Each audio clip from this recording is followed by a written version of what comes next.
Elle s'appelle Angelica Mireille Zohotode, auteure donc du livre, c'est un essai, Ma foi, ma richesse. Ça parle vaudou essentiellement. Madame Zohotode, bonjour. Bonjour, monsieur le journaliste. Bienvenue sur l'Actu Matin. Merci. Alors, un livre qui présente quelques divinités du Panthéon vaudou au sud du Bénin. Vous aviez été, faut-il rappeler, fidèle chrétienne, d'abord catholique, puis après évangélique. Vous avez même passé, vous êtes passé par certains postes de responsabilité, notamment dans une organisation au plan national, avant de vous tourner vers le vaudou. Pourquoi ce retour? Merci, monsieur le journaliste. Bonjour, chers téléspectateurs. Vous savez, le vaudou, c'est notre culture. Chaque peuple a sa culture. Et nous, en tant qu'Africains, en tant que Béninois, le vaudou est notre culture. Le vaudou fait partie de notre patrimoine culturel. Et il nous revient donc de ne pas nous en débarrasser. Il nous revient au contraire de nous en approprier vraiment afin de bénéficier de ces grâces. On a l'impression que cela vous avait entre griffes échappé au départ. Qu'est-ce qui a fait le déclic du retour?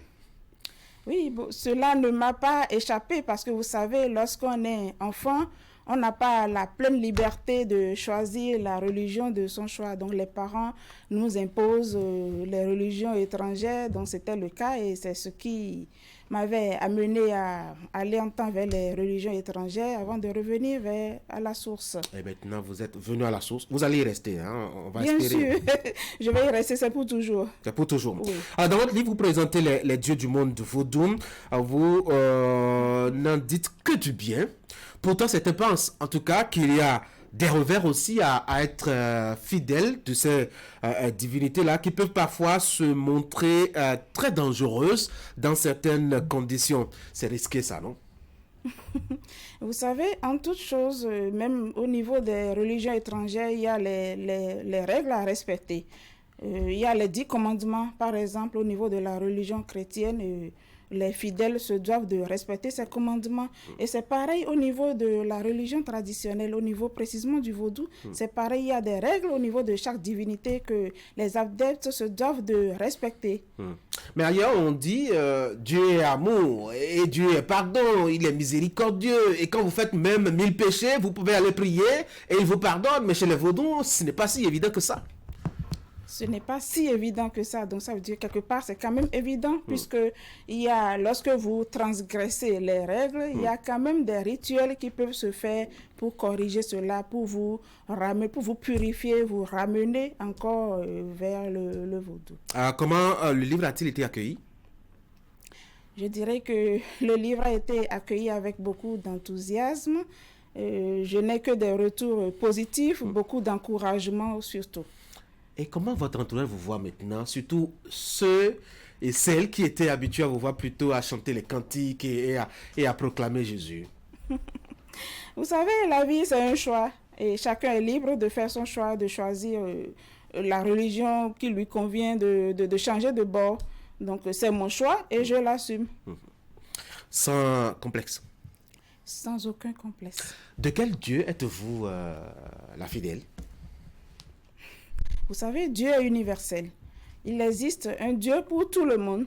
Mais moi, je suis fidèle au vaudou qui est ma religion. Quels sont les vaudous dont vous êtes la fidèle?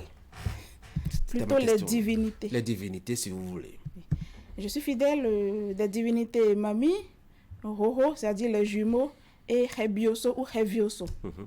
Mami, surtout, il y a quelques curiosités qu'on en dit. C'est pas si vous l'apprenez. Mami ne sélectionne que les jolies jeunes filles et les jolis jeunes garçons.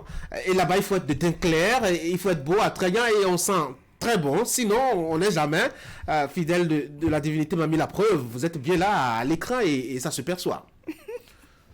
Oh non, c'est juste des rumeurs qui se répandent. Vous savez, je connais plein de fidèles comme moi, d'adeptes comme moi, qui sont de teint noir. Ah oui, sérieusement, et qui sont adeptes fidèles du vaudou oui, qui sont Mami? Adeptes de Mami. C'est vrai, nous sommes en général de belles femmes, et il n'y a pas que les femmes, il y a des hommes aussi qui ont la divinité Mami en eux. Il y en a qui sont de teint noir, de teint clair. Donc, ce n'est pas une sélection de teint clair, de femmes purement de teint clair qui sont adeptes de Mami. Non. Donc le vaudou là ne fait pas des sélections à Non, du tout pas.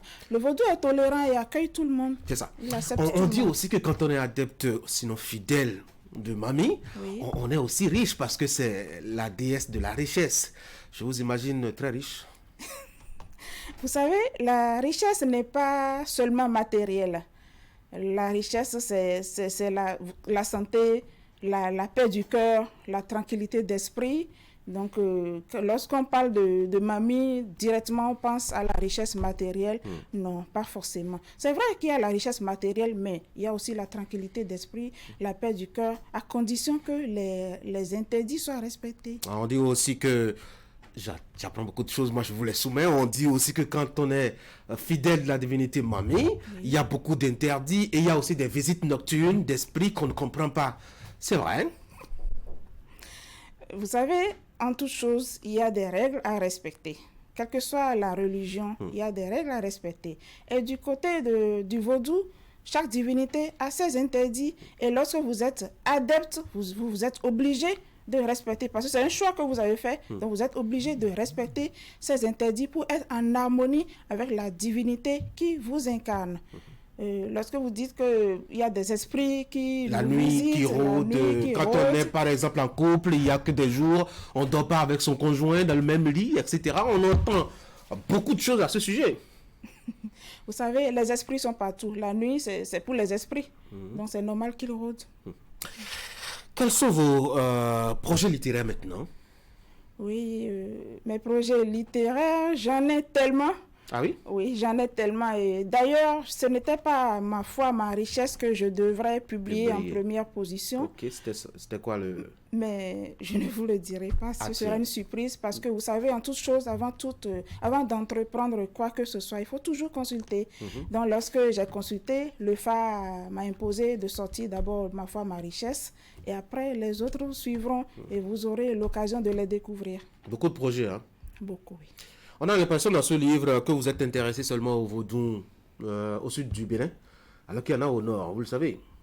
Oui, il y a assez de divinités au nord, mais vous savez, chaque région a ses divinités. Je dirais que c'est les mêmes divinités, seulement que ce sont les appellations qui diffèrent d'une région à une autre.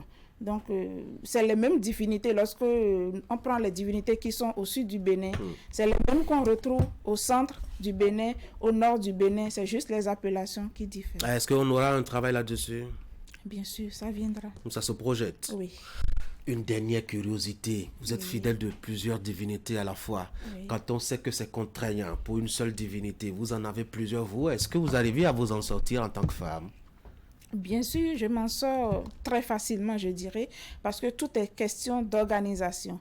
Lorsque vous savez que vous avez plusieurs divinités qui ont leur interdit et vous êtes adepte, vous êtes obligé de vous organiser de telle sorte à ne pas transgresser les règles. Donc, c'est une question d'organisation, tout simplement. Je suis très, très organisée et je respecte les interdits. Il y a une question. Bon, je suis très inspiré ce matin en tout cas, mais je vous la pose quand même, ce sera la dernière, c'est promis. Il y a une question qui a été posée par un participant à votre cérémonie de lancement, qui a été, ma foi, assez intéressante. La personne, c'était une dame, demandait si on peut être fidèle des divinités de chez nous et continuer à fréquenter les autres religions. C'est possible, ça? Non, je rectifie, ce n'était pas exactement sa question. Ok, c'était quoi sa question? Elle avait parlé du Fa. Est-ce qu'on peut être chrétien, par exemple, et aller vers le Fa? Oui. Bien sûr, c'est possible parce que vous savez, d'ailleurs, je ne dirais pas que c'est possible, je dirais que c'est nécessaire. Parce que vous savez, en tant que Béninois, du temps de nos aïeux, de nos grands-parents, lorsqu'un enfant naît, on consulte le Fa pour voir sur quelles sont les divinités qui incarnent cet enfant, comment sera son présent, son futur, son avenir et tout. Mais de nos jours, on a tendance à banaliser, à bafouer cette pratique du fait de la diabolisation du vaudou. Donc, le Fa n'empêche pas d'être chrétien ou d'être musulman. Cela n'empêche pas du tout. Vous pouvez être chrétien, musulman et avoir votre foi et savoir comment vous devez vivre, comment vous devez fonctionner, quels sont vos interdits alimentaires, vestimentaires et autres. Au contraire, cela vous permettra de bien évoluer dans la vie. Angélica Mireille Azaro-Tode, je rappelle que vous êtes auteur, vous avez publié Ma richesse, ma foi, c'est un essai qui a été mis dans les librairies tout récemment officiellement, avec la préface du professeur Kofi Aza qui est spécialiste du FA. Merci d'être passé sur l'Actu Matin. Merci, monsieur. Bonne journée. Merci, pareil. Mesdames et messieurs, on va passer maintenant à l'actualité des sports.